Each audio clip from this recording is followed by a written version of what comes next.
ये मार्ग हैं, बहुत से शास्त्रों में मार्ग वर्णन किए। अब हमें बताओ यज्ञ कैसे हो सकती है?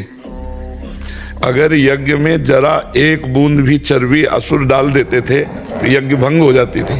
तो बड़ा मुश्किल है, शुद्ध घी मिलना, शुद्ध दूध मिलना, शुद्ध अन्न मिलना बड़ा कठिन है। अब जैसे चावल खेती में उपजाया जाता है, कितना कीटनाशक वो दवाइयाँ डाली जाती हैं, खाद डाली जाती है, वो अपवित्र हो जाए, यज्ञ के योग्य नहीं होता। तो यज्ञ होना बड़ा कठिन सा लग रहा है। तो कहीं ऐसा हो कि बहुत बड़ी गौशाला हो और गाय के गोबर से जौ धान्य प्रकट किया जा रहा हो और मंत्रवेत्ता त्रिकाल संध्या करने वाले, गायत्री अनुष्ठान करने वाले ब्राह्मण हो और बड़ा विधान हो, तब कहीं यज्ञ पूर्ण। तो यज्ञ तो बहुत कठिन है। अच्छा रह गया ध्यान। अब ध्यान आंख मूंद के देखो क्या दिखाई देता है। अंधकार और मन की चंचलता, दो चीजें पकड़ में आएंगी। मन की चंचलता, इधर उधर विषयों में भागता हुआ, और अंधकार।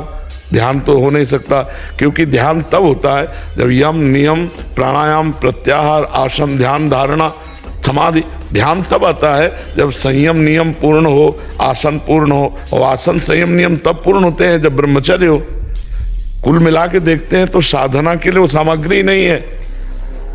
छोटे छोटे बच्चे गंदी आदतों में फंसे हुए हैं, गंदे व्यसनों में फंसे हुए हैं। अब ये ध्यान धारणा समाधि, ये तो बहुत अलग की बात हो गई।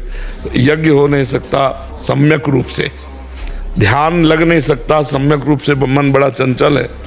और ज्ञान, मैं स्थूल शरीर नहीं हूँ, मैं सूक्ष्म शरीर नहीं हूँ, मैं कारण शरीर नहीं हूँ। केवल बोल दो, मच्छर काटेगा तो वहीं हाथ जाएगा, इस प्यास लगेगी तो हम ही को लग रही है। हम ये थोड़ी सोचते हैं स्थूल शरीर को, प्राणों को लग रही। ज्ञान बहुत कठिन विषय है। ज्ञान के पंथ कृपाण के धारा, परत खगेश लगे नहीं मारा। परमात्मा प्राप्ति के लिए समाधि भी है। 2 मिनट तो शांति से रहा नहीं जा सकता। समाधि कैसे कि हम 8 घंटे 10 घंटे एक आसन पे शांत बैठे, 10 मिनट एक शांत सीधे होके शांत बैठना कठिन है। समाधि लगना तो बहुत कठिन बात है। तो जब सब साधनों की तरफ विचार करें तो एक बात ध्यान आती है कि भगवान की शरण में होकर के नाम जप करते हुए अपने कर्तव्य का पालन करो और वो कर्तव्य कर्म भगवान को समर्पित कर दो, तो संचित भस्म हो जाएंगे। जो जमा है, जो क्रियमाण है, वो निष्फल हो जाएंगे।